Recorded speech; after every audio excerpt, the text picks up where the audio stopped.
I'm glad you're able to be with us here for this weekend devotional from the Dora Church of Christ.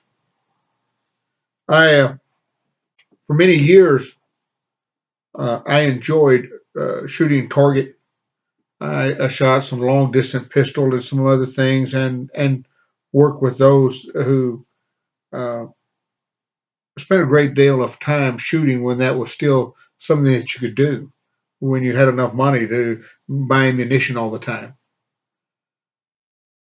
And as I began to think about this idea of going out and shooting, I have a couple of rifles that I need to um, get the scope set in place where they should be. I dropped one here a while back, and it needs to be put in the right shape. And I began thinking about that idea that so often, as children of God, we find ourselves not in the right shape. We find ourselves uh, uh, going astray because we have not kept everything on the mark. I want us to listen to Matthew, the 14th chapter, verse 28 through 31. We have the apostles or disciples on the water in a boat. The seas are rough, and they're losing control and having to fight to get where they're going. And they look up and they see a body walking on the water. And Peter, it says, and immediately Jesus spoke to them, saying, "Take heart, it is I, do not be afraid."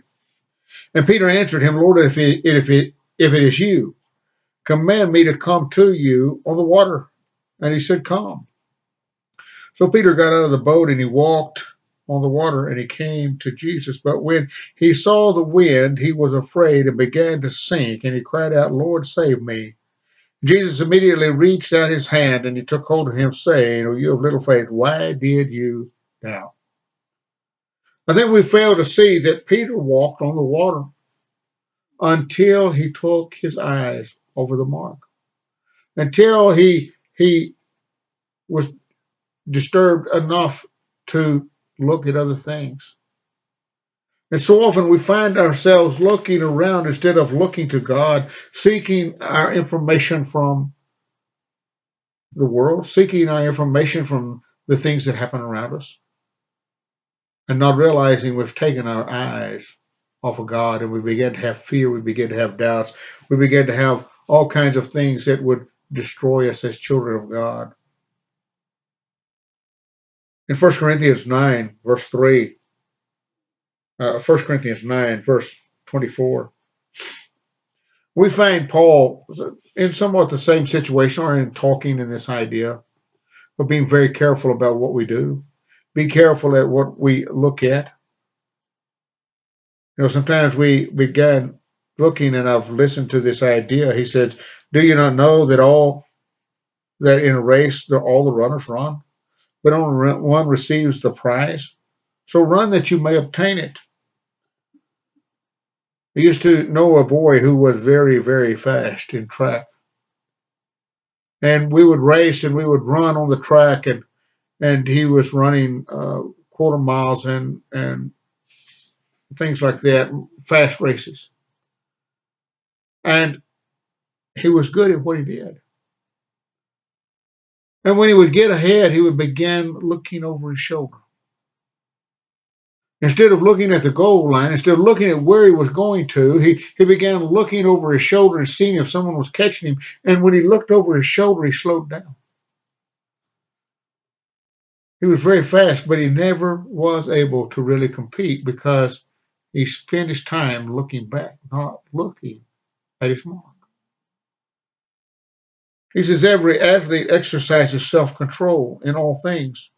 They do not receive a perishable wreath, or they do it to receive a perishable wreath, but we an imperishable. In other words, as Christians, that wreath we will receive is eternal. So I do not run aimlessly. I do not box as one beating the air, but I discipline my body to keep it under control, to keep it on the mark, to keep it on the mark. I keep myself pointed in the right direction. I keep my aim where it should be. I have to make those things happen. I have to treat myself in such a manner as to remove all else from me. I must take and spend the time to make sure that I'm on the mark. And the only way to do that is to look at God's word. He said, but I discipline my body to keep it under control, lest after preaching to others, I myself should be disqualified. We need to stay in the word. We need to look at the word. We need to seek the word and study the word. And we need to offer prayers to God of thanksgiving, but also of asking, seeking Him to help us understand the things that we read so that we know that we're keeping our eyes on the mark. So we know where we're going. We're sure of that which we're seeking to obtain is before us. Just looking back is a dangerous thing. We find many in the Bible who have difficulties with it. We're going to look at Hebrews. They had difficulties with these things. But as we think about that, we need to remember that also we have a great deal of difficulty sometime in this looking back, not keeping focused on the mark, not keeping our eyes on Jesus as Peter did. He was great. He was doing fine. He was walking on the water until he looked and saw the wind. Sometimes we begin looking around, seeing other things. We take our focus off of God and we start looking at the world, seeking the things that are there, and we lose our way. So we need to be just like the athlete or the one who is a shooter. We need to make sure we're on the mark. We may need to make sure of what we're looking at. Well, thank you for being here this weekend. I hope you can join us at Dora Church Christ Sunday morning and for the lesson and for a time of worship. We appreciate you being here so much. May God bless you.